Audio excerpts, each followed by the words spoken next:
गण्डकी प्रदेशका प्रदेश प्रमुख डिलिराज भट्टले वैशाख 7 गते गण्डकी प्रदेशसभा अधिवेशन आह्वान गरेपछि नेपाली कंग्रेसले आपत्ति जनाएको छ।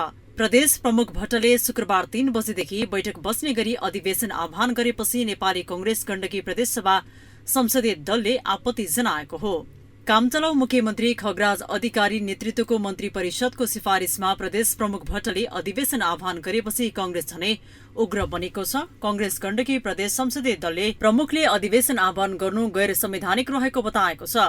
बुधबार एक विज्ञप्ति जारी गरी संसदीय दलका नेता तथा निवर्तमान मुख्यमन्त्री सुरेन्द्र राज पाण्डेले यसबाट संसदमा द्वन्द्व हुन सक्ने र त्यसको जिम्मेवार सम्बन्धित पक्ष नै हुने चेतावनी समेत दिएका छन्। त्यसो त कंग्रेसले गण्डकी प्रदेशमा मुख्यमन्त्री नियुक्ति नै गैर संवैधानिक रहेको बताउँदै आएको छ।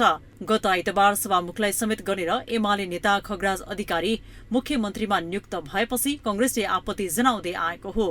मुख्यमन्त्री नियुक्ति प्रक्रियामा सभामुखलाई गणना गर्न नहुने तर्कका साथ अधिकारीको नियुक्ति विरूद्ध पाण्डेले सर्वोच्चमा रिट नै दर्ता गरेका छन्। रिट उपर अदालतले कारण देखाउ आदेश पनि जारी गरेको छ भने वैशाख 10 गते पुनः पेशी समेत तोकिएको छ।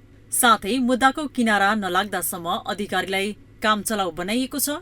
यस अवधिमा मुख्यमन्त्री अधिकारीले कुनै पनि दीर्घकालीन असर पर्ने निर्णय पनि गर्न पाउने छैन। तर निरन्तर मन्त्री परिषद बैठक बस्ने र विभिन्न पदहरूमा नियुक्ति गर्ने तथा संसद अधिवेशन नै आह्वान गर्नु मुख्यमन्त्री र प्रदेश प्रमुखको गैर जिम्मेवारपन भएको कंग्रेसले आरोप लगाएको छ। सर्वोच्चले चैत्र 28 गते हालको सरकारलाई मुद्दाको टुङ्गो नलाग्दासम्म प्रदेश सरकारका नियमित कार्य सञ्चालन बाहेक कुनै पनि दीर्घकालीन असर पर्ने प्रकृतिका निर्णय नगर्न आदेश दिएको थियो।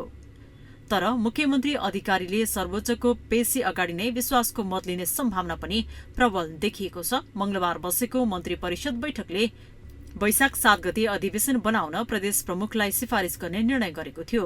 निर्णयको प्रति मंगलबार नै प्रदेश प्रमुख कार्यालयमा पुगे पनि प्रदेश प्रमुख डिलिराज भट्ट बाहिर भएको कारण बुधबार मात्रै आह्वान गरेको हो। आज मात्रै गण्डकी प्रदेशका मुख्यमन्त्री अधिकारीले बालाटार पुगेर प्रधानमन्त्री पुष्पकमल दाहाल प्रचण्डलाई भेटेपछि उक्त भेटलाई पनि अर्थपूर्ण रूपमा हेरिएको छ।